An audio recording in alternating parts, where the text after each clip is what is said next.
Abra sua Bíblia em Gênesis capítulo 34. Gênesis capítulo 34. Nós estamos chegando ao final da segunda parte da nossa série. Temos hoje e o próximo domingo. E aí depois nós voltamos para Gênesis o ano que vem, se assim Deus permitir, para a história narrativa de José. O ano passado nós vimos o início, a origem de todas as coisas, como Deus as criou, vimos como o pecado distorceu todas as coisas e a esperança daquele que viria, o esmagador da cabeça da serpente. Também fomos introduzidos no ano passado a um personagem chamado Abrão, que depois se tornou Abraão. Vimos como ele se tornou o pai da fé, o homem que teve a sua fé forjada através das promessas de Deus. Foi assim que nós encerramos o ano passado, vendo justamente o momento onde a fé de Abraão se torna madura e ele confia inteiramente e exclusivamente na palavra de Deus, ao ponto inclusive de dar cabo à ordem divina de sacrificar seu filho, crendo na ressurreição. Esse ano nós retomamos com o final da história de Abraão, fomos introduzidos ao seu filho Isaque e também ao seu neto Jacó, onde passamos grande parte do tempo. Vimos que se Abraão mostra para nós justamente uma fé sendo forjada, Abraão nos ensina como recebemos a graça de Deus e assim temos caminhado. Olhando para essas passagens na convicção de que elas nos exortam, elas nos dão esperança e elas apontam para Cristo. É assim que o Novo Testamento aponta para as passagens do Antigo Testamento, de que elas nos exortam sim, elas nos ensinam e elas nos apontam para Cristo Jesus, nos tornando aptos, sábios para a salvação em Cristo Jesus. E hoje então nós chegamos em Gênesis capítulo 34. Uma passagem que talvez nos traga alguns desafios peculiares, tanto na sua interpretação, como ainda, além disso, na sua aplicação. Gênesis capítulo 34, versículos 1 a 31. É a história, meus irmãos, de Diná, uma das filhas a filha de Jacó. Diná, a filha de Jacó, ela se encontra em Siquém, onde a passagem da semana passada nos deixou, e algo terrível está prestes a acontecer com Diná, como resultado da obediência parcial de Jacó. E antes disso, eu convido você a baixar sua cabeça, fechar os seus olhos.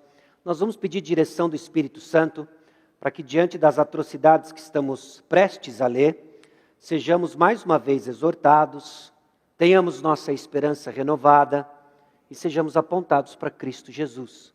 Ainda quando a Bíblia descreve a vida como ela é, brutal por causa do pecado. Vamos orar. Senhor, aqui estamos diante da Tua palavra. Palavra, Deus, que muitas vezes descreve a vida como ela é, nos apontando à necessidade que temos da graça do Senhor Jesus Cristo. Mas não somos expostos aos horrores do pecado como quem não tem esperança. Nós temos esperança. Nós sabemos, ó Deus, como o Senhor lidou com o pecado.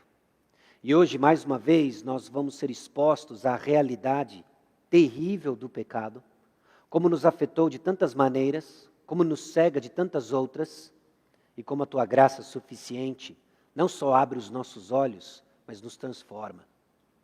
Então anima o coração do Teu povo, exorta o coração do Teu povo, e mais uma vez que Cristo Jesus se faça presente de uma forma especial ao contemplarmos a Tua palavra.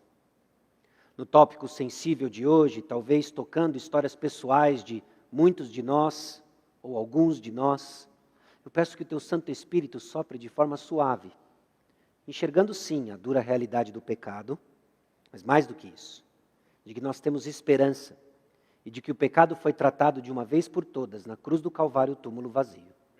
Em nome de Jesus que nós oramos. Amém. Antes de efetivamente lermos a passagem, eu quero dar para você um pouco de contexto, em particular das duas últimas passagens que vimos antes de Gênesis capítulo 34. Se você se recorda, nos 2 capítulos anteriores, Jacó triunfa sobre a fraqueza sem uso de força. Talvez como um momento diferente da sua trajetória e dos seus pecados habituais, aqui temos Jacó triunfando sobre a fraqueza sem uso da força. No episódio onde ele luta com Deus e ele sobrevive ao encontro face a face. Onde ele confessa quem ele é, o enganador. Onde ele resiste a esse encontro com Deus, única e exclusivamente por causa da graça de Deus e sua insistência, perseverança em abençoar Jacó, em fidelidade às suas promessas. No capítulo seguinte, vimos que Jacó encarou Esaú e redimiu-se com seu irmão. 2 episódios tremendamente assustadores em que Jacó navega através deles, única e exclusivamente por causa da graça de Deus, sem uso da sua força, sem nenhuma das suas famosas ciladas ou manipulações. Jacó caminha nos 2 episódios, única e exclusivamente por causa da graça de Deus. Mas o capítulo 33 nos entregou um episódio um tanto quanto curioso de Jacó. Tudo o que ele tinha que fazer era seguir em direção a Betel, como ele havia prometido. Mas ele fica em Sucote e depois em Siquém. Por alguma razão que não nos é claro no texto, Jacó não vai até o lugar onde ele havia prometido estar e encontrar o Senhor. Alguns capítulos atrás, quando o Senhor aparece a primeira vez a Jacó, ali em Betel, ele disse que retornaria para lá, se ele tivesse o que comer e o que vestir. E que ele faria de Deus, o Deus de Abraão, o Deus de Isaac, o seu Deus. Bom, Deus não só cumpre a promessa, como ele superabunda no cumprimento da promessa, dando a Jacó não só o que vestir e comer, mas muito mais do que isso. Mas Jacó para em Sucote, depois ele para em Siquém. O coração ele é muito mais complexo do que nós achamos. E por vezes eu e você nos encontramos assim. Nós sabemos exatamente o que Deus quer de nós. Nós sabemos exatamente o que a palavra de Deus requer de nós em termos de obediência, mas na confusão do nosso coração paramos em Sucote, paramos em Siquém. Numa obediência parcial, tentando ganhar tempo, sabe-se lá por quê, ou confortável em nossas circunstâncias, deixamos de dar cabo na trajetória que o Senhor nos chama, de obediência, de desfrutar de sua graça. E hoje a passagem trabalha justamente as consequências, quando o nosso coração é tomado por essa obediência parcial, que nada mais é do que desobediência total. Pessoas reais, como eu e você, são muito mais complexas. Nossas emoções, nossos desejos, raramente são simples e suaves. Quando paramos para pensar o que levou nossa vida até o dia de hoje, algumas coisas nós somos capazes de pontuar, de dizer, de ligar os pontos, tantas elas parecem ainda permanecer um mistério. Um mistério que nós podemos atribuir à complexidade e à confusão do nosso coração, mas que encontra solução na simples graça do Senhor. E Jacó está prestes a conhecer a simplicidade da graça de Deus. Talvez eu vá deixar você um pouco no ar, em suspense para a semana que vem, mas o capítulo 34 é um capítulo tenebroso. É o capítulo onde nós vemos que Siquém se apegou a Diná e depois de humilhá-la, ele a quer como esposa. Nós vamos ver isso nos versículos 1 a 4. Diná, filha de Jacó, sai para dar uma passeada na terra, conhecer as filhas da terra, mas não são as filhas da terra que a vê. É Siquém. Esse homem que a possui, a humilha, em português claro, a estupra. E agora ele quer fazer dela sua esposa. Na sequência nós vemos que Jacó reage com indiferença ao estupro, seus filhos com ira. Reações que parecem mostrar corações totalmente diferentes. Tomado pela mesma coisa, pecado e não os propósitos do Senhor, mas reações diferentes. Depois nós vemos que Amor, o pai de Siquém, intercede por ele para ter Diná como nora. Numa espécie de negociação, tentando reparar os danos que seu filho causou a Diná e sua família. Os filhos de Jacó armam então uma cilada e os homens de Siquém caem nessa cilada. E os filhos de Jacó se vingam de forma desproporcional ao pecado cometido contra Diná. Vamos ao texto. Gênesis capítulo 34, versículos 1 a 31. Ora, Diná, a filha que Lia dera à luz a Jacó, saiu para ver as filhas da terra. Viu a Siquém, filho do heveu Amor, que era príncipe daquela terra, e tomando-a, a possuiu e assim a humilhou. Sua alma se apegou a Diná, filha de Jacó, e amou a jovem e falou-lhe ao coração. Então disse Siquém a Amor, seu pai: consegue-me esta jovem para esposa. Quando soube Jacó que Diná, sua filha, fora violada por Siquém, estavam seus filhos no campo com o gado. Calou-se, pois, até que voltassem. E saiu Amor, pai de Siquém, para falar com Jacó. Vindo os filhos de Jacó do campo e ouvindo o que acontecera, indignaram-se e muitos se iraram, pois Siquém praticara um desatino em Israel, violentando a filha de Jacó, o que se não devia fazer. Disse-lhes Amor: a alma de meu filho Siquém está enamorada fortemente de vossa filha. Peço-vos que lhe deis por esposa. Aparentai-vos conosco, dai-nos as vossas filhas e tomai as nossas. Habitareis conosco, a terra estará ao vosso dispor. Habitai e negociai nela, e nela tendes possessões. E o próprio Siquém disse ao pai e aos irmãos de Diná: ache eu mercê diante de vós e vos darei o que determinardes. Majorai de muito o dote de casamento e as dádivas, e darei o que me pedides. Dai-me, porém, a jovem por esposa. Então os filhos de Jacó, por causa de lhes haver Siquém violado a irmã, Diná, responderam com dolo a Siquém, a seu pai Amor, e lhes disseram: não podemos fazer isso. Dar nossa irmã a um homem circunciso, porque isso nos seria ignomínia. Sob uma única condição permitiremos que vos torneis como nós, circuncidando-se todo macho entre vós. Então vos daremos nossas filhas, tomaremos para nós as vossas, habitaremos convosco e seremos um só povo. Se, porém, não nos ouvides e não vos circuncidades, tomaremos a nossa filha e nos retiraremos embora. Tais palavras agradaram a Amor e a Siquém, seu filho. Não tardou o jovem em fazer isso, porque amava a filha de Jacó, e era o mais honrado de toda a casa de seu pai. Vieram, pois, Amor e Siquém, seu filho, à porta da sua cidade, e falaram aos homens da cidade: estes homens são pacíficos para conosco, portanto habitem na terra e negociem nela. A terra é bastante espaçosa para contê-los. Recebamos por mulheres e suas filhas, e demos-lhes também as nossas. Somente, porém, consentirão os homens em habitar conosco, tornando-nos um só povo, se todo o macho entre nós se circuncidar, como eles são circuncidados. O seu gado, as suas possessões e todos os seus animais não serão nossos? Consintamos, pois, com eles e habitarão conosco. E deram ouvidos a Amor e a Siquém, seu filho, todos os que saíam da porta da cidade, e todo homem foi circuncidado dos que saíam pela porta da sua cidade. Ao terceiro dia, quando os homens sentiam mais forte a dor, 2 filhos de Jacó, Simeão e Levi, irmãos de Diná, tomaram cada um a sua espada, entraram inesperadamente na cidade e mataram os homens todos. Passaram também ao fio da espada a Amor e a seu filho Siquém, tomaram a Diná da casa de Siquém e saíram. Sobrevieram os filhos de Jacó aos mortos e saquearam a cidade, porque sua irmã fora violada. Levaram deles os rebanhos, os bois, os jumentos e o que havia na cidade e no campo. Todos os seus bens e todos os seus meninos e as suas mulheres levaram cativos e pilharam tudo o que havia nas casas. Então disse Jacó a Simeão e a Levi: vós me afligistes e me fizestes odioso entre os moradores desta terra, entre os cananeus e os ferezeus, sendo nós pouca gente. Reunir-se-ão contra mim e serei destruído, eu e minha casa.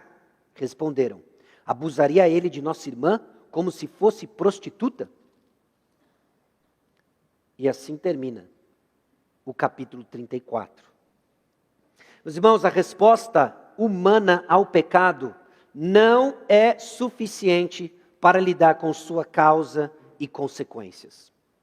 A triste história de Gênesis capítulo 34, a história de Diná, e seu destino em Siquém, terra onde Jacó não deveria nem sequer estar, conta para nós a insuficiência da nossa capacidade em lidar com o pecado. A história mostra não só pecado sobre pecado, como a resposta tanto de Jacó em passividade, quanto dos seus filhos tomados por ira, e a resposta que eles têm ao pecado, que se mostra no final da história insuficientes para lidar com o problema humano, o problema do pecado. O que nós vamos ver agora é uma descrição do pecado, como ele age e toma conta dos personagens, nessa trama assustadora, quase parecendo uma leitura dos Notícias Populares. Porque a Bíblia, meus irmãos, descreve de fato a vida como ela é. Na dureza do pecado, nas dificuldades que o pecado impõe, mas nunca sem nos deixar sem uma luz de esperança naquele que reverte tudo aquilo que o pecado distorceu. Irmãos, o pecado é muito mais traiçoeiro do que nos damos conta. Muito mais. Nós temos uma visão muito pequena do pecado, muito superficial do pecado. E o mais triste disso não é porque você não fica assustado diante da realidade do pecado, é que você deixa de desfrutar da beleza do Salvador que nos livra do pecado. Porque a sua compreensão de quão grande Salvador você tem está intimamente ligado com a realidade do pecado, com a compreensão da realidade do pecado. Deixamos o entusiasmo de lado na adoração ao Senhor e de viver para Ele, porque esquecemos quão horrendo é o pecado. Gênesis 34 tem um lugar especial para nos ajudar a entender quão terrível é o pecado. Quão terrível é o pecado. E que começa de uma forma muito inocente. Começa como muitas vezes eu e você nos encontramos. Acomodados. Acomodados. Existe um enorme risco na acomodação. No capítulo anterior, nós vimos no versículo 18, de que Jacó chegou são e salvo à cidade de Siquém. O texto não nos diz exatamente o que ele viu em Siquém, que fez com que ele armasse sua tenda. Nós não sabemos se Jacó está cansado dessa vida de nômade. Nós não sabemos se Siquém parece que oferece a ele condições ideais do que ele se recordava de Betel. O ponto é que Jacó deveria estar em Betel, não ter ficado em Siquém. E ele se acomoda em Siquém. Irmãos, há um enorme risco em nossa acomodação.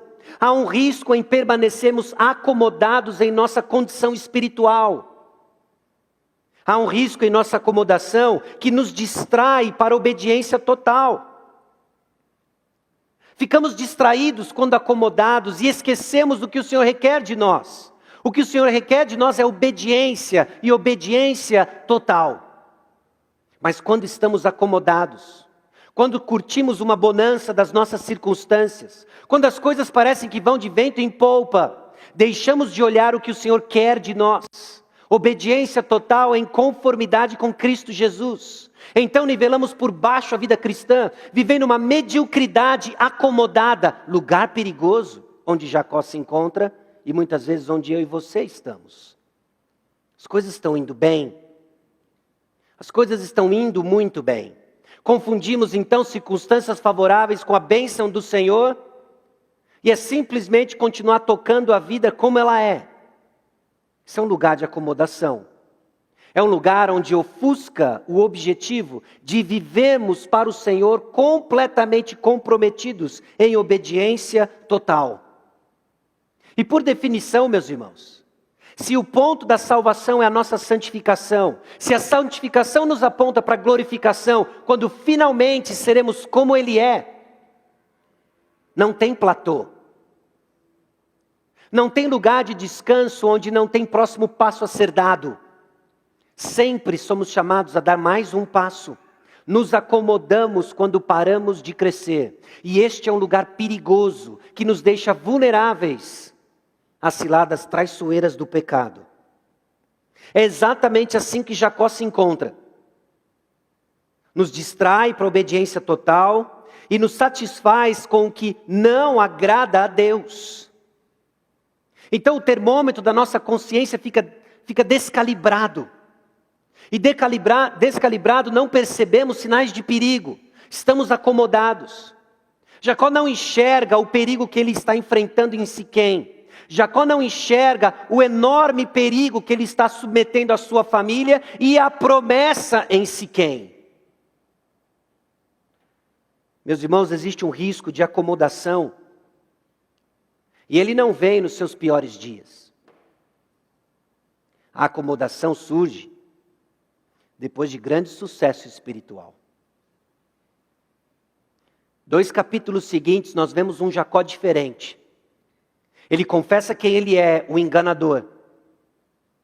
Ele luta com Deus, madrugada dentro. Ele vê a face do Senhor. Ele sobrevive. Ele é abençoado por Deus. Ele encara o seu irmão num processo de reconciliação sobrenatural. Mas agora ele se acomoda. Acomodação não é o pecado daqueles irmãos que você sabe que estão longe do Senhor. Acomodação pode vir depois de um grande sucesso espiritual. Quando damos passos de fé, quando vemos sim o Senhor nos abençoando em nossa obediência, baixamos guarda. Cuidado, não fique em Sucote nem Siquém. Nosso lugar é para Betel. Ter os olhos fixos no que o Senhor de fato requer de nós é que nos mantém num caminho de segurança. Porque a gente subestima quão traiçoeiro é o pecado. Mas parece que às vezes nós gostamos de pensar a vida cristã como um passeio no parque. Não é um passeio no parque. Não subestime o poder do pecado quando ele está adormecido e suas circunstâncias parecem estar indo de vento em polpa. Porque essa acomodação vem depois de grande sucesso espiritual. O capítulo 33, versículo 18, também nos aponta mais um aspecto traiçoeiro do pecado. É o desastre dessa obediência parcial. Ele ficou em Siquém. O Senhor o chama de volta à terra do seu pai, Isaque, Abraão. Não era nem Sucote, nem Siquém, embora fosse terra prometida, ele deveria continuar rumando em direção a Betel. Parece obediência, mas é desobediência total. E meus irmãos, existe um grande perigo quando nos conformamos à cultura evangélica. Porque crente tem cultura, não tem? Crente tem todo um palavreado, não tem? A gente tem um palavreado típico. Parece que a gente liga isso na propriedade do quilômetro 11. Às vezes até segunda pessoa do singular a gente solta, segunda pessoa do plural. A gente conjuga verbo diferente, a gente fala na revista atualizada. E a gente começa a achar que isso é suficiente em nossa trajetória. A gente ofusca a nossa desobediência total, ou obediência parcial, como queira, porque nós nos adequamos a alguns costumes. E não estou dizendo que eles são errados, eu estou dizendo que eles não são o ponto. Se eles não são acompanhados por um coração devoto ao Senhor. Nós somos criaturas de hábitos. Aprendemos bons hábitos, mas esquecemos a razão deles. E quando esquecemos a razão desses hábitos, nós caímos nessa obediência parcial. Nós nos conformamos externamente à obediência, mas temos corações distantes do Senhor. Jacó sai. Ele sai da onde ele estava. Eu vou para onde Deus mandou, mas por dentro eu vou ficar mesmo em Sucote, Siquém. O Senhor lhe chama a dar passos de obediência, você até dá. Talvez pela pressão até mesmo da nossa comunidade. Pega mal, né? A gente viveu uma vida longe do Senhor. O que lhe motiva a obediência? Porque se não é o Senhor, corremos risco não só da acomodação, mas uma obediência parcial, que é desobediência total. E essa desobediência, porque não tem um coração voltado, inclinado para o Senhor, porque está acomodado depois de alguns sucessos, que olha para os grandes e dourados anos do passado, da fidelidade passada, e esquece de continuar caminhando, nos coloca no lugar errado, meus irmãos. Desobediência nos coloca no lugar errado, com consequências reais e imprevisíveis. Não há condenação para os que estão em Cristo Jesus, amém? Mas que essa certeza e consolo da graça de Deus não seja a máscara que usemos para a desobediência ao Senhor. Porque quando desassociamos o propósito da nossa salvação da santificação que o Senhor quer operar em nossos corações, santificação que se dá com passos de obediência, de chamada aos próximos passos. Quando desassociamos os dois, estamos no lugar errado, estamos vulneráveis às ciladas traiçoeiras do pecado. Foi onde Jacó ficou, em Siquém. E é um lugar de consequências reais e imprevisíveis. Imprevisíveis. A sabedoria, meus irmãos, ela é colocada como um caminho. E um caminho seguro. Que não nos livra de alguns desastres por vivermos no mundo caído. Mas certamente nos deixa num lugar onde os recursos de socorro estão disponíveis. E isso faz toda a diferença. Mas quando saímos do caminho de sabedoria, quando saímos do caminho de obediência ao Senhor, estamos vulneráveis à imprevisibilidade das consequências. Consequências que são reais, são brutais. E que faz literalmente a casa cair. Uma casa que não está edificada na rocha, mas na areia. Daqueles que se acomodaram a ouvir e não praticar a palavra. A imprevisibilidade das consequências do pecado nos encoraja então a viver a segurança dos caminhos do Senhor. E por segurança aqui, não entenda imune a tragédias, imune a uma série de outras questões. Mas entenda que quando elas chegam, nós estamos num lugar seguro da providência do Senhor, do cuidado do Senhor, que anima o coração dos seus filhos, que assiste os seus filhos. Mas quão terrível é, ao acomodarmos, baixarmos guarda e vivemos essa vida de obediência parcial, que cala a consciência, mas não nos livra das consequências. É isso que a obediência parcial faz. Nós negociamos e barganhamos com o Senhor. Olha, tem coisas aqui que eu sirvo o Senhor de maneira fiel, de maneira diligente, mas dessas coisas aqui eu não abro mão. Não é isso que o Senhor requer de nós. O Senhor não quer um coração dividido, Ele quer um coração leal. E quando estamos aqui na prática de uma série de coisas, como busca para compensar pecados que não queremos abrir mão, estamos em obediência parcial, meus irmãos, acomodados. Estamos em Siquém, um lugar de imprevisíveis e terríveis consequências. Então, nós precisamos continuamente ser pressionados para o ponto de obediência total. E Deus sabe disso. Deus sabe e reconhece o nosso limite. Deus sabe que somos pó.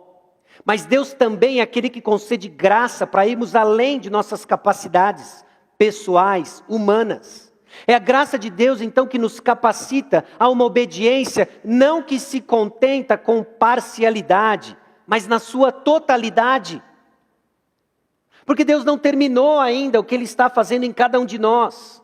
Tem mais o que crescer, tem mais o que fazer, tem mais o que aprender, tem mais o que deixar, tem mais do que ser transformado. Então existe um perigo enorme de nos acomodarmos com a obediência passada. Trunfos que você olha, pela graça de Deus, vê o agir do Senhor e se acomoda lá e esqueceu que a jornada não terminou. Você está se acomodando, você está ficando no meio do caminho. Ou nos acomodamos numa zona de conforto. Nós sabemos que a vida cristã tem um custo. E sabemos muito bem pagar o preço da vida cristã alheia, mas não a nossa. Porque você sabe o que pega. O que o Senhor tem pedido para você, que você resiste em abrir mão. Que você resiste em dizer, não, isso aqui não. Isso aqui é valioso demais, isso aqui é precioso demais.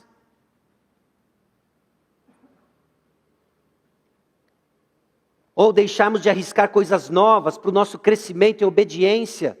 Porque amamos segurança, amamos conforto, amamos previsibilidade. Mas nesse lugar, meus irmãos, só tem uma coisa que é previsível. As consequências reais e imprevisíveis da obediência parcial. Só isso é previsível. A imprevisibilidade das consequências do nosso pecado. Mas quando nos atiramos em confiança total nas mãos do Senhor, entendendo de que Ele ilumina para nós o próximo passo, pedindo a nós obediência, fé madura, por causa da graça dEle, nós começamos a deixar Sucote e começamos a deixar Siquém, porque Siquém é um lugar de terríveis consequências. Então assumam uma postura ativa no exercício da sua fé. O pecado, ele é mais traiçoeiro do que damos conta, porque ele flui dos desejos desenfreados do coração. Triste história de Diná, que sai para ver as filhas da terra. Difícil dizer o que é exatamente isso. Será que ela foi fazer amizades, foi entender os costumes da terra? Sai desavisada, certamente não amparada pelo seu pai, justamente pelas atitudes que ele demonstra diante do ocorrido, mas ela sai. Ela sai desavisada, estando no lugar errado. E quem a vê é Siquém. Ele a tomou, a possuiu e a humilhou. No versículo 7, os filhos de Jacó, os irmãos de Diná, dizem: isso não se devia fazer. Está errado. Está errado. Eles ficam tomados de ira, de indignação. Meus irmãos, o pecado flui de um único lugar: os desejos desenfreados do coração. Siquém é um lugar terrível, mas não é culpa do lugar. A desobediência parcial é terrível, mas não é culpa das circunstâncias. Vem do coração. E aqui a dinâmica que Moisés conta para nós a história, no versículo 2, nos faz lembrar daquilo que Eva viu no jardim. Ela viu um fruto, agradável aos olhos, bom para se comer, capaz de dar entendimento. É isso que o pecado faz. Começa com algo que desejamos e desenfreadamente e progressivamente nos leva até as últimas consequências. Esses desejos dos olhos que inflamam o coração em direção à satisfação, a despeito do que é certo. A despeito do que é certo. É onde o pecado prega para nós inúmeras peças, meus irmãos. Porque nessa altura do campeonato você já entendeu de que a luta contra o pecado não se trata de uma jornada cognitiva, não é? Quantas e quantas vezes você não se vê lutando por algo que você sabe cognitivamente, intelectualmente, com a informação que você tem que é errado. Mas o nosso coração luta com essas coisas, porque tem mais do que informação envolvido. Jacó sabe onde ele deveria estar e ele não para lá. Siquém sabia que não deveria ter sido feito isso. Talvez na própria terra dos cananitas já havia esse tipo de bom senso, pela própria postura em que seu pai amor se aproxima de Jacó e dos filhos dele. A questão não é só quanta informação você tem, mas aonde está inclinado o seu coração. As batalhas que você tem dentro do seu coração não são meramente cognitivas. Elas mexem com as paixões do nosso coração, os desejos do nosso coração, seduzem nossas emoções. E tudo isso reside no seu coração. Sabe por quê? Subestimamos quão profundo é o pecado dentro de nós. E aí começamos a acreditar em mentiras do tipo: não, comigo é diferente. O Senhor entende minha situação. Não só entende a sua situação, como mandou a solução. E a solução não é Siquém. É um Redentor que nos tira de lá e nos leva ao próximo passo de obediência. Porque, meus irmãos, as consequências do pecado são imprevisíveis, são horrendas, são terríveis. E a gente esquece disso. Qual o problema de ficar no meio do caminho? Aliás, ele até levantou um altar ali, não foi?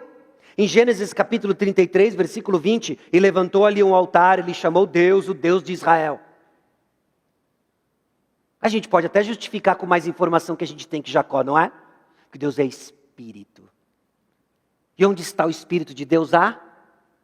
Então qual que é? Deixa eu ficar aqui em Siquém. A gente racionaliza os próximos passos que o Senhor quer que nós demos. E a gente fica estancado. Com um monte de resposta pronta. E você não tem para onde correr. Porque as consequências começaram a aparecer, não é? Não tem para onde correr. A não ser nos braços do Redentor. Meus irmãos, o pecado flui dos desejos desenfreados do coração. E não só isso. Nós costumamos a pensar pecado em coisas que fazemos. Coisas que fazemos. Mas a passagem começa a nos ajudar a entender de que pecado é mais do que o que fazemos. Também tem a ver com o que deixamos de fazer. Pobre Diná. Talvez uma adolescente ou uma jovem bem jovem.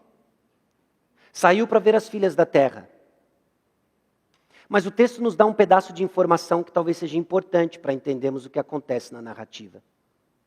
Diná era filha de Lia. José era filho de Raquel.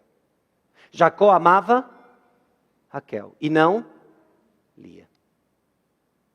Quando Jacó estava prestes a encontrar seu irmão Esaú e os 400 homens, ele alinha servas e seus filhos, Lia e seus filhos, Raquel e José. Diná provavelmente era desamparada pelo seu pai. Jacó não é apenas um homem que luta contra aquilo que ele faz de pecado em suas manipulações, mas também naquilo que ele deixa de fazer com suas obrigações. Um pai que levou o favoritismo às últimas consequências, desprezando não só Diná e todos os filhos de Lia e das servas, em favor a José, o que também haveria de trazer consequências, e veremos isso o ano que vem, se assim Deus quiser, e se Cristo não vier nos buscar. E Diná sai.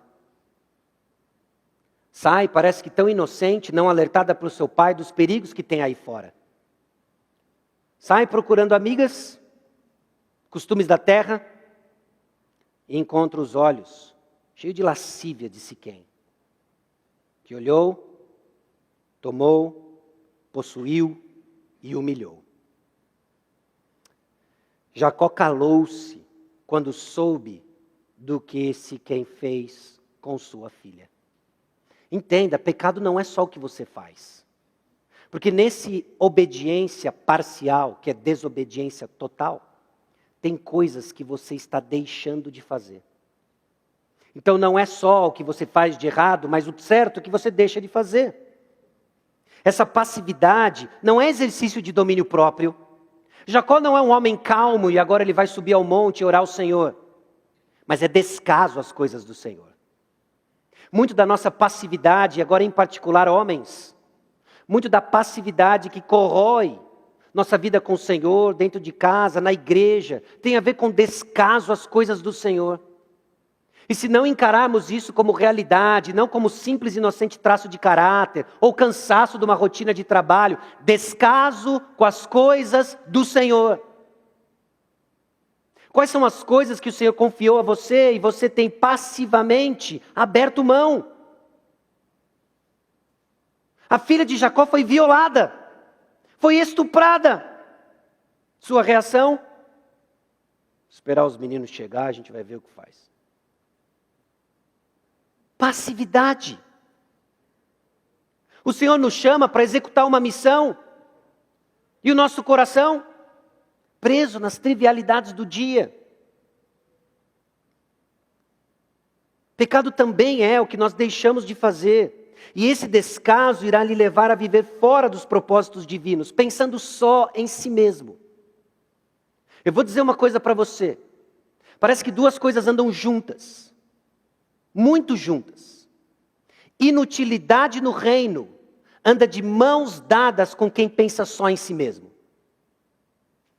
Se você é alguém que não serve no reino de Deus, que não está engajado em servir pessoas, que não cresce no seu amor a Deus, deixa eu te falar uma coisa, você pensa muito baixo do Senhor e das coisas do Senhor. Inutilidade no reino está de mãos dadas com uma vida egoísta que pensa só nos seus curtos e rápidos prazeres. Talvez seja conforto, não trabalha esse negócio de servir, não é? Dá dor de cabeça. Lidar com pessoas é difícil. Pessoas são difíceis. Você é difícil, eu sou difícil. Dá trabalho, sim. É por isso que alguém que só pensa em si mesmo se torna inútil no reino. Sabe por quê? Porque dá um trabalhão lidar com pessoas. Dá um trabalhão. Não só dá um trabalhão lidar com pessoas, mas pessoas expõem o que há de pior em nós. E via de regra a gente não gosta de ver isso. Nós não gostamos de ver quão egoísta nós somos. Então sabe o que é melhor? É melhor simplesmente se apegar na graça que salva, que não é por obras, amém? E esperar Jesus voltar e ganhar um ticket para o céu. E não tem problema morar numa palafita nos céus. É o céu ainda, não é? É esse tipo de pensamento que mostra que você não entendeu quem Cristo é. E pode ser inclusive um sinal de que você tenha entendido mal quem você é. Um descaso com as coisas do Senhor. Portanto, aquele que sabe o que deve fazer o bem e não faz, nisso está pecando. Pecando. Tratando mal as coisas do Senhor.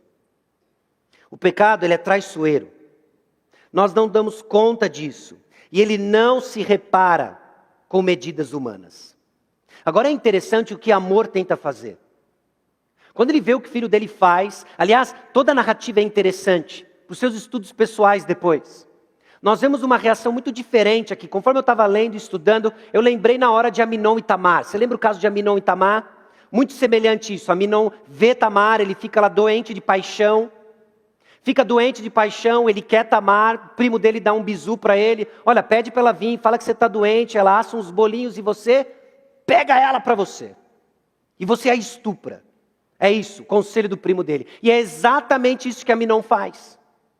Só que a reação de Aminon é diferente de Siquém. Nosso coração é muito confuso. Aminon fica doente de paixãozinha. Ele toma para si Tamar. E toda aquela paixão se torna aversão. Desprezo. A solução de Tamar é muito parecida com a do pai de Siquém. Olha, você já me humilhou, então me toma como uma das suas mulheres, me pede para o meu pai. Não, ele humilha ela de vez, ele a abandona. Abandona Tamar. E aqui nós vemos amor tentando dar um jeito na situação. E Siquém não só parece aqui um pouco com Aminon, mas ele parece também com Sansão. Lembra de Sansão? Sansão que ele via, ele queria. Ele viu uma filisteia, eu quero ela como mulher. Pai, arruma ela para mim. Mãe, arruma ela para mim. Era o solzinho, não é?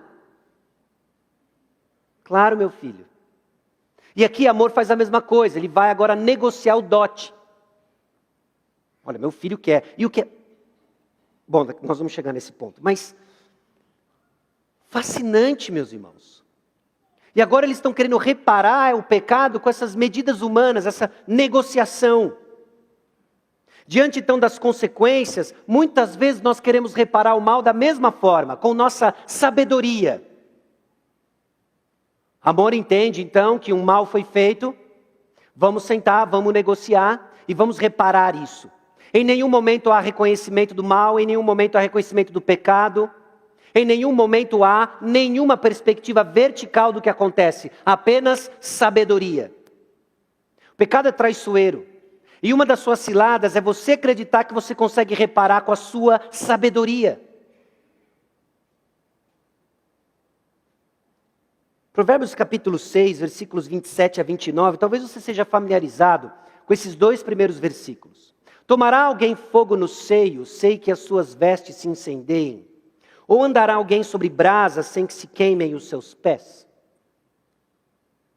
Eu passei talvez a minha adolescência ou juventude ouvindo esses dois versículos como um alerta sobre o cuidado para refrearmos os desejos sexuais. Não é assim que a gente costumeiramente ouve o versículo?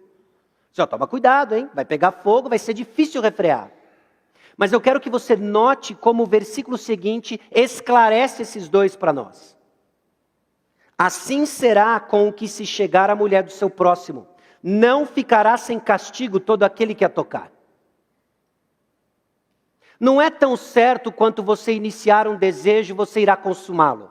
É tão certo quanto fogo queima a roupa, brasa queima o pé. Você que se entrega ao desejo sexual ficará com consequências. E agora está Amor tentando aliviar do seu filho Siquém. Vocês não entenderam.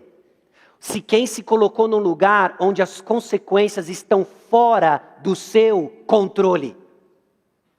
Fora do seu controle. Uma palavra especial para os jovens, mas não exclusiva aos jovens. Você é livre para tomar decisões ruins, mas não é livre de escolher as consequências delas. Provérbios de 1-9 alerta decisões sábias, esclarecendo consequências. E alguns jovens teimam em ignorar os alertas. Como Diná saindo no campo, achando que o mundo é o país das maravilhas. Em particular para você, moça, de que um rapaz capaz de, do versículo 2, em colocar a sua pureza como moeda de troca para demonstração de amor, ele é tudo menos alguém amoroso e valoroso. Você entende isso? Você entende isso? Era isso que Jacó tinha que passar para Diná, e é isso que nós pais temos que passar para as nossas filhas. O quê? Você presta atenção, porque isso aqui não é amor. Isso é muita coisa, mas não é amor. E você, rapaz, que olha a moça como troféu, cuidado, porque Deus é o vingador dessas coisas. Deus é o vingador dessas coisas. E assim como fogo no seio sem que as suas vestes se incendiem, andará alguém sobre brasa sem que se queime os seus pés, existem consequências para pecados de ordem sexual. O texto continua em Provérbios e ele diz: o que adultera com uma mulher está fora de si. Só mesmo quem quer arruinar-se é que pratica tal coisa. Achará açoites e infâmia, e o seu opróbrio nunca se apagará, porque o ciúme excita o furor do marido e não terá compaixão no dia da vingança. Não se contentará com resgate, nem aceitará presentes, ainda que sejam muitos. Você percebe o que acontece aqui com Siquém? Diná não tinha marido, mas ela tinha irmãos enciumados. Ela tinha irmãos tomados por ira. Não me vem com presentinho, não me vem com dote. Nós sabemos o que queremos e nós vamos atrás. Nós queremos o seu sangue. Nós queremos o seu sangue. É isso que os irmãos de Diná vão fazer. Então não tem como reparar com medidas humanas. Esse é o tipo de situação em que Siquém se colocaria única e exclusivamente nas mãos da graça de Deus. Foi onde Davi teve que ficar. Não tinha sacrifício provisionado para aquilo que Davi fez, senão a misericórdia de Deus. Então isso já começa a nos ajudar a entender como é que Deus lida com o pecado. Não só não é pela nossa sabedoria, mas também não é com as nossas próprias mãos. Diante das consequências, muitas vezes somos tentados a reparar o mal com nossa sabedoria, e diante da indignação, queremos aplacar o mal com as nossas próprias mãos. Então o que os irmãos de Diná fazem? E é interessante quem toma aqui a iniciativa, né? Simeão e Levi, filhos também de Lia. Mesmo pai, mesma mãe. Pegam a espada, e no terceiro dia, depois da circuncisão geral daquela cidade, onde aqueles homens fariam nada mais senão urrar de dor, 2, um por um, matam todos. Matam todos. E os demais irmãos voltam lá para saquear os mortos, levar as mulheres e filhas e levar todos os animais. Essa é a maneira como eles lidam com o pecado. Meus irmãos, mas pecado não é reparado com medidas humanas. E é isso que nos leva para o segundo ponto. A resposta humana ao pecado não é suficiente. O pecado ele é traiçoeiro e a nossa resposta não é suficiente. Eu e você não sabemos responder ao pecado de maneira adequada. Não seria Caim que esmagaria a cabeça da serpente. Não foi Noé quem esmagou a cabeça da serpente. Não foi Abraão, não é Isaac, não é Jacó, não é ninguém, até quem? Jesus Cristo. Ele sabe lidar com o pecado. Essa passividade, ela é uma resposta errada ao pecado. Jacó calou-se, pois, até que voltassem. E no final, no versículo 30, parece que Jacó ainda põe uma cereja dentro do bolo. Depois de que tudo acontece, depois que ele deixa os seus filhos fazer, ele se cala diante da sua filha sendo estuprada, violentada. Depois ele se cala diante da trama dos seus filhos. E quando seus filhos vêm com todo o mal feito, Jacó diz o quê? Vocês são loucos. Vocês me afligiram. Note o que você acha de curioso nisso. Vós me afligistes e me fizestes odiosos entre os moradores desta terra, entre os cananeus e os ferezeus, sendo nós pouca gente. Reunir-se-ão contra mim e serei destruído, eu e minha casa. Jacó está preocupado com quem? Essa é a obediência parcial, inutilidade no reino de alguém que vive para si mesmo. Você não sabe responder ao pecado e você só se preocupa com o seu, com as suas consequências. Então você é temeroso no serviço, você é temeroso em lidar com o pecado, porque você não entendeu que o campeão da causa não é você, é Cristo Jesus. Essa é a fonte da nossa ousadia. Passividade, então, é uma resposta errada ao pecado. Ela não é o mesmo que paciência. Passividade é um vício, paciência é uma virtude. Passividade leva a resultados desastrosos. As coisas parecem que fogem do controle. Você vê isso um pouco em Provérbios, na figura do preguiçoso, em que as coisas saem do controle, o seu jardim fica cheio de mato, muro ruído, a coisa sai do controle e anda de mão dada com a ansiedade. Tem muita gente passiva que vive ansioso, sabe por quê? Porque as coisas saem do controle. Passividade é resultado de um coração voltado ao próprio conforto e paz. Talvez, de fato, Jacó tenha ficado em Sucote depois de Siquém, porque era um lugar mais tranquilo. Paz garantida, tinha bastante espaço para os rebanhos, e lá ele fica. Depois de uma grande jornada, pensa, briguei com Deus, encarei Esaú e 400 homens. Eu preciso de um descanso, não é? Eu preciso de um tempo para mim mesmo. Essa é aquela expressão que você tem que colocar uma luz alaranjada. Já não é mais amarela, ela já é alaranjada. Eu preciso de um tempo para mim mesmo. Meus irmãos, o nosso problema é que nós temos tempos demais para nós mesmos. Esse é o nosso problema. Esse é o nosso problema. Se esvaziar é a solução. Encher-se de Cristo é a resposta. Muito cuidado com isso. Isso é um lugar perigoso de estar. Passividade, então, se ancora em sabedoria própria, mas paciência anda de acordo com a sabedoria do Senhor. Meus irmãos, se passividade é a resposta de Jacó e é insuficiente para lidar com o pecado, nós temos agora a resposta dos irmãos de Diná, de justiça própria.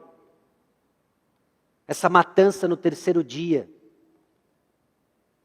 em que os filhos de Siquém, de Amor, os homens de Siquém caem. Caem porque a proposta era muito tentadora. E olha só que interessante, Jacó é da linhagem da promessa. Promessa que, se você se lembra, desde Gênesis 12, era para abençoar não só os filhos de Abraão, mas todas as famílias da terra.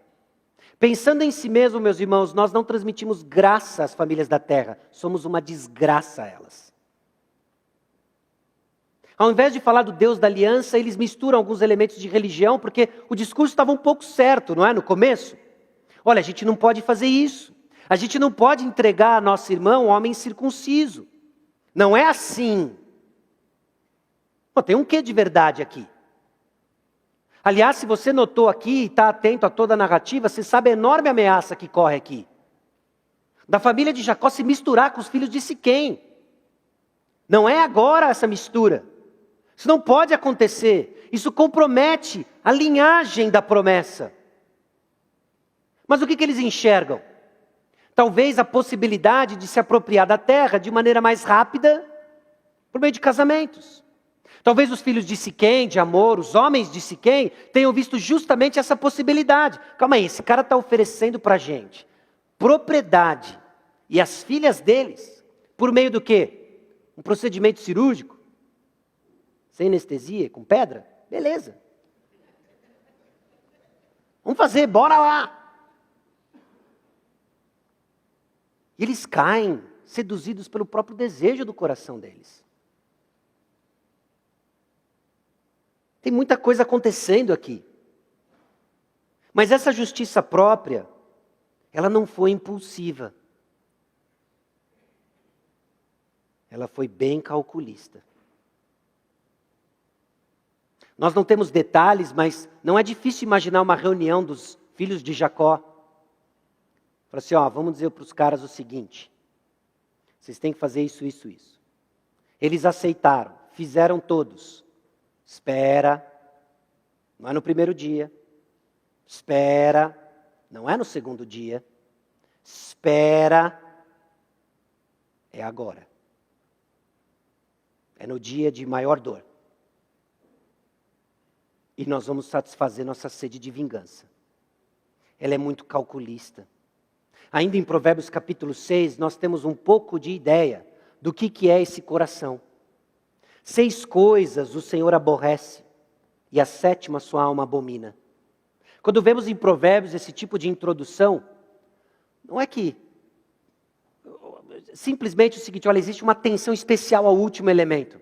Mas observe tudo aquilo que vai contra o coração do Senhor.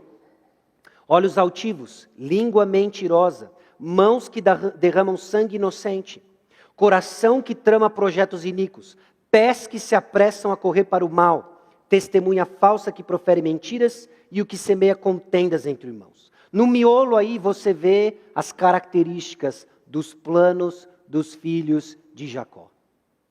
A família da promessa. Aqueles que deveriam abençoar as famílias da terra. Agora tem uma língua mentirosa, mãos que derramam sangue, coração que trama projetos iníquos e pés que se apressam para correr para o mal. Justiça própria, ela não é impulsiva. Cuidado se você tem lentamente alimentado no seu coração planos de justiça, planos de vingança, planos de falta de amor, para não dizer ódio. Porque não é assim que nós lidamos com o pecado. Ou nós simplesmente nos omitimos, ou nós ficamos faca na caveira, sangue nos olhos, não é? E o que a história nos mostra é que não é nenhum nem outro. Porque a justiça própria não produz a justiça de Deus. É um capítulo que termina cheio, sem esperança. Termina Jacó indignado e termina os filhos indignados. E uma cidade inteira morta. Os homens inteiros dessa cidade morta. A nossa ira, meus irmãos, não produz a justiça de Deus. A ira do homem não produz a justiça de Deus. E ao longo desse capítulo tenebroso, Gênesis 34, onde nós vemos a graça de Deus intervindo. Mais uma vez, de uma forma misteriosa, e que vai virar tema em particular, muito, o ano que vem, na narrativa de José, nós vemos a intervenção divina. Por mais que seja triste e enigmático, Deus interveio para manter sua promessa. Sim, é para abençoar todas as famílias da terra, mas essa família precisa ganhar corpo e virar uma nação antes. E foi colocada em risco a linhagem da promessa, misturando com quem não deveria misturar. E Deus intervém. A soberania de Deus então age na administração do mal para produzir o bem. Jacó errou, os filhos de Jacó erraram e Deus fez o certo. Como assim? Essa é a confiança que temos num Deus soberano que opera e que nós sabemos quando a vida não parece fazer sentido, confiarmos de que Deus está trabalhando não só nos bastidores, mas no palco central, administrando até aquilo que é desprezível e horrendo em nosso redor para produzir o bem. A família se manteve ainda, pura e intacta, para que viesse a linhagem da promessa. E a solução divina ela é certeira e suficiente ante a incapacidade humana.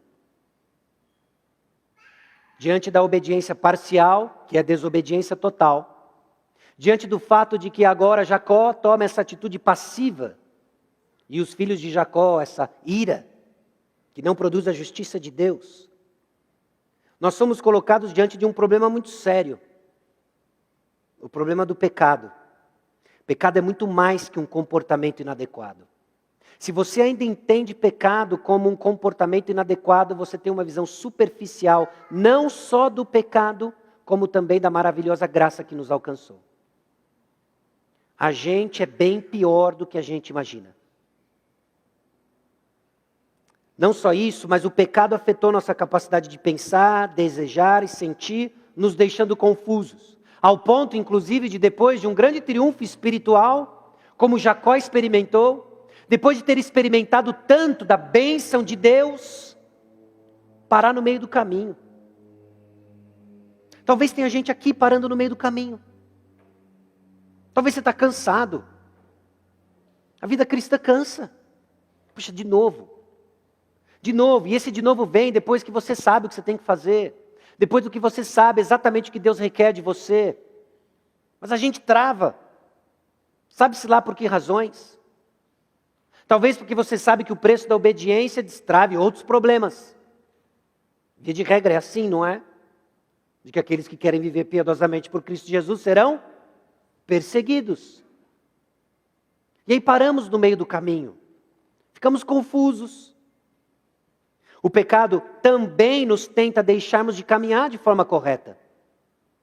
Deixamos de fazer o que é certo. Omissão.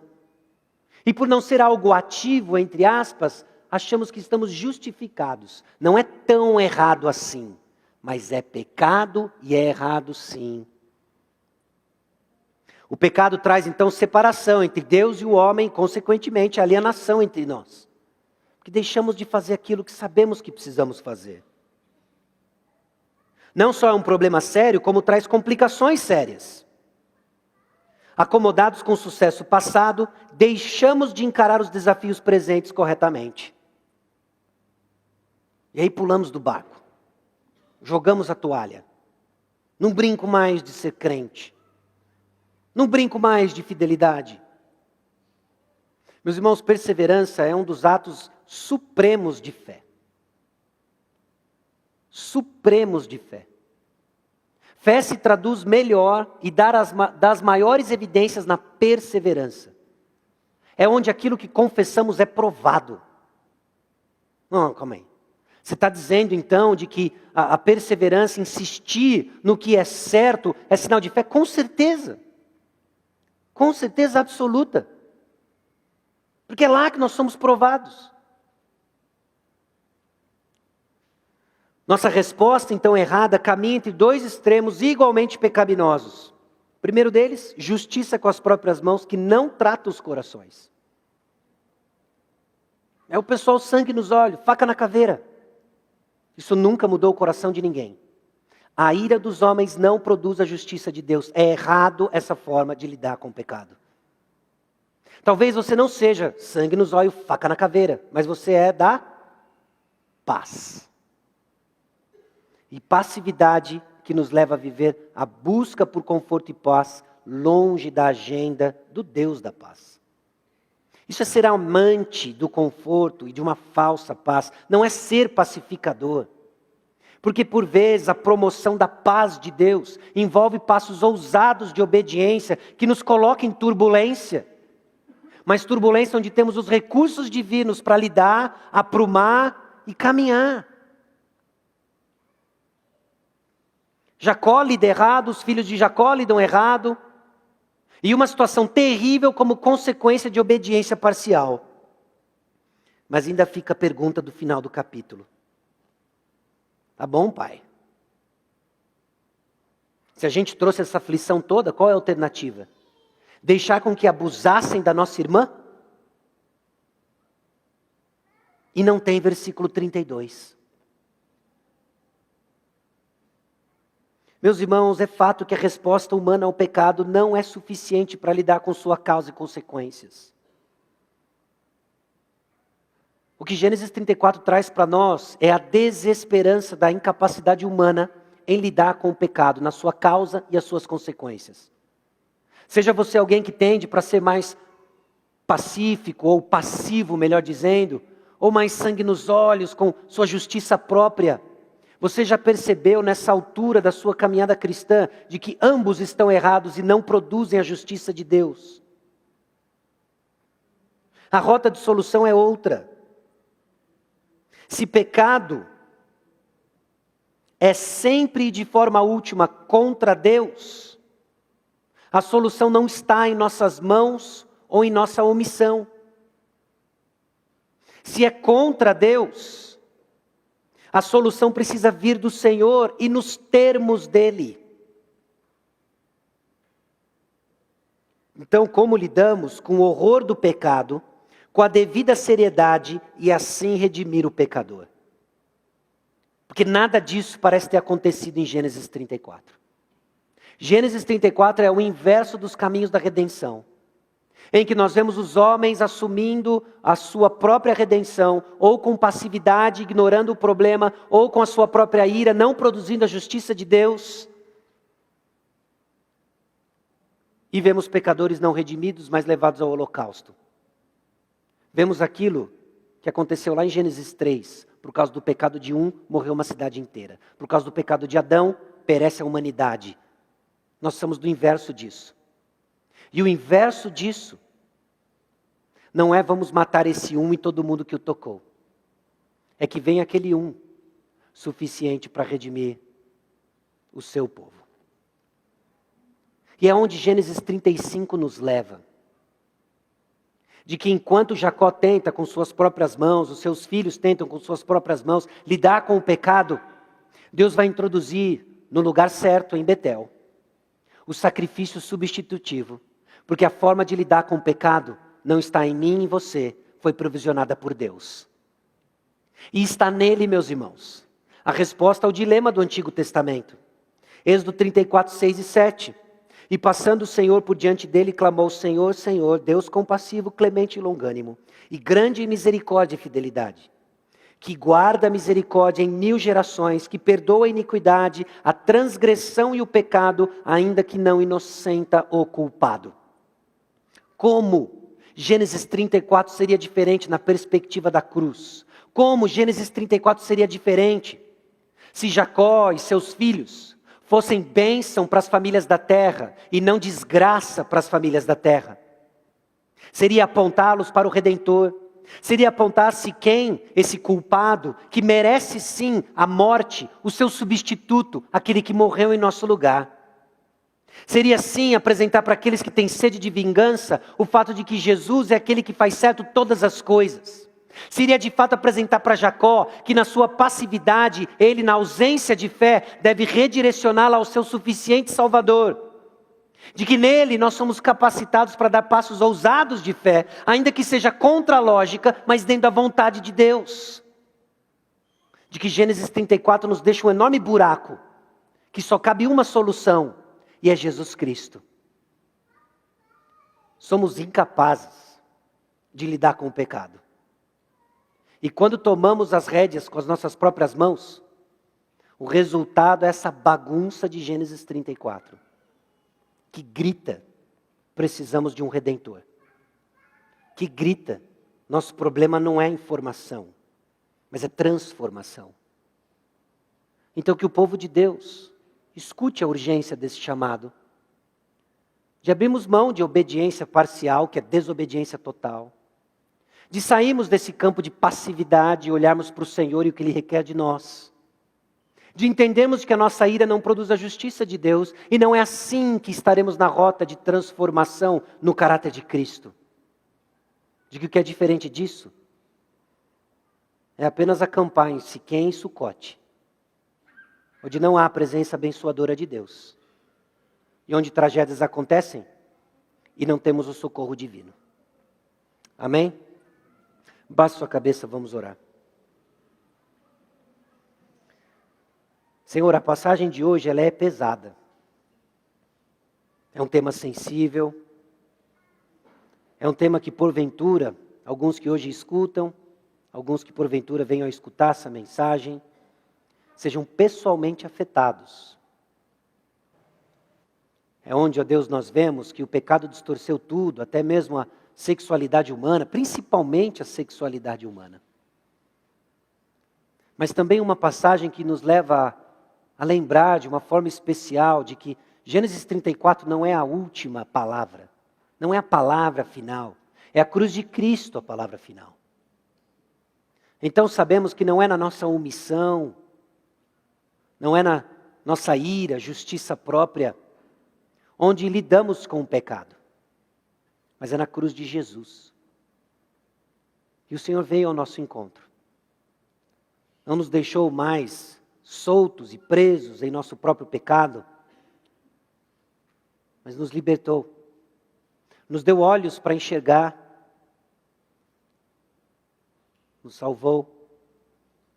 E clamamos que o Senhor nos coloque em rota de transformação, confiando nos teus planos, na tua vontade, na tua palavra.